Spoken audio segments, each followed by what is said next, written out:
The majestic Andaman and Nicobar Islands are situated on the Bay of Bengal, comprising of 572 islands and islets.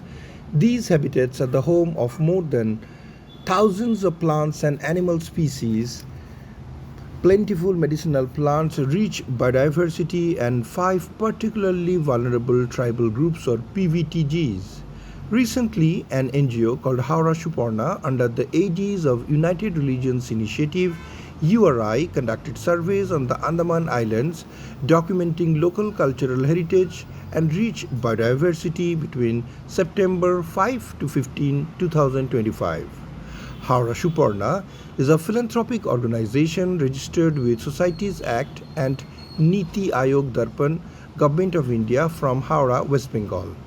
The team members comprised of Professor Dr. Suparna Sharnal Mukherjee, Secretary and Chief Functionary of Howrah Suparna, and the team leader, in addition to Nomita Rani Maiti, Bani Odhikari, Tuli Bose, Shefali Datto, Dipali Bera, Shamoli Ghosh, Chandrakanto Ghosh, Lakshmi Datta, Pooja Datta, Siddhi Sadhan Roy, and Tanushree Roy.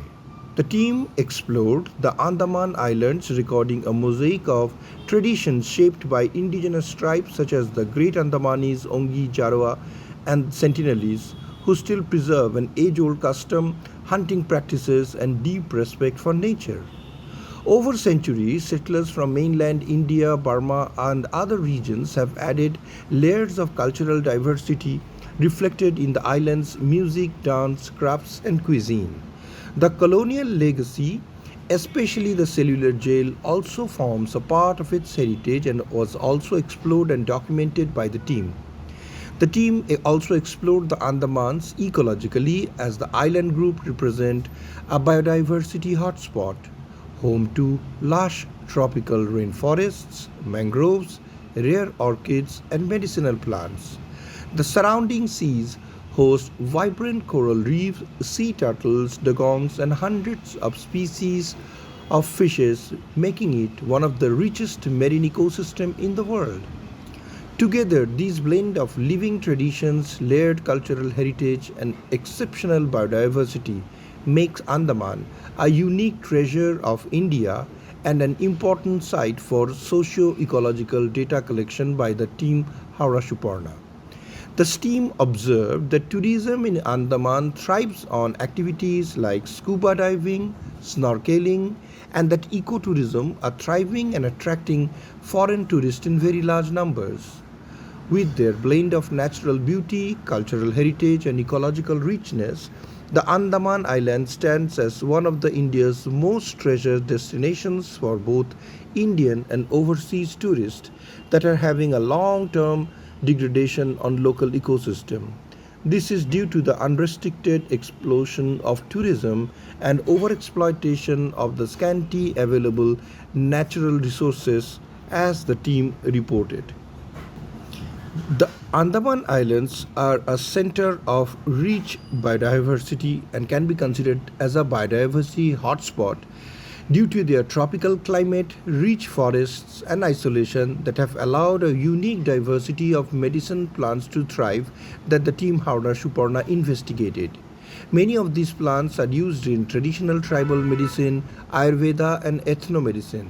Some of the key rich medicinal plants of the Andaman Island, as investigated by Howrah Suparna, included Andaman paduk, which is valued for anti-inflammatory and wound healing properties, the tree turmeric, used as antimicrobial and a blood purifier, Garcinia andamanica, or the Andaman Garcinia, fruits and bark used in the traditional medicine for digestive and skin disorders, wild turmeric, which is used with potent curcumin content for anti-inflammatory and antiseptic uses, screw pine, used for treating skin ailments, fever, and as a cooling agent, Indian sarsaparilla, a blood purifier and remedy for skin diseases, greater galangal, the rhizomes of which are used for respiratory issues and stomach disorders, bale, fruits, and leaves used for gastrointestinal problem, nirgundi for arthritis, inflammation, and fever,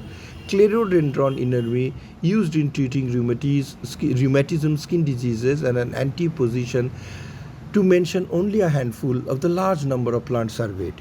The ethno-medical significance of these investigations included that the Nicobarese, Ongis, Javas, and Champagnes traditionally use these plants for treating fevers, wound, digestive troubles, respiratory ailments, and snake bite across the Andaman and Nicobar island habitat.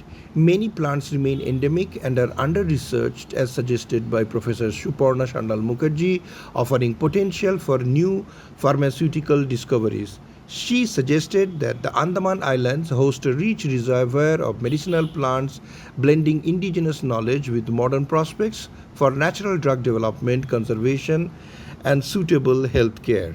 It is important to highlight that such investigations are important in understanding better the rich natural resources of the Andaman and the Nicobar Island. The team reported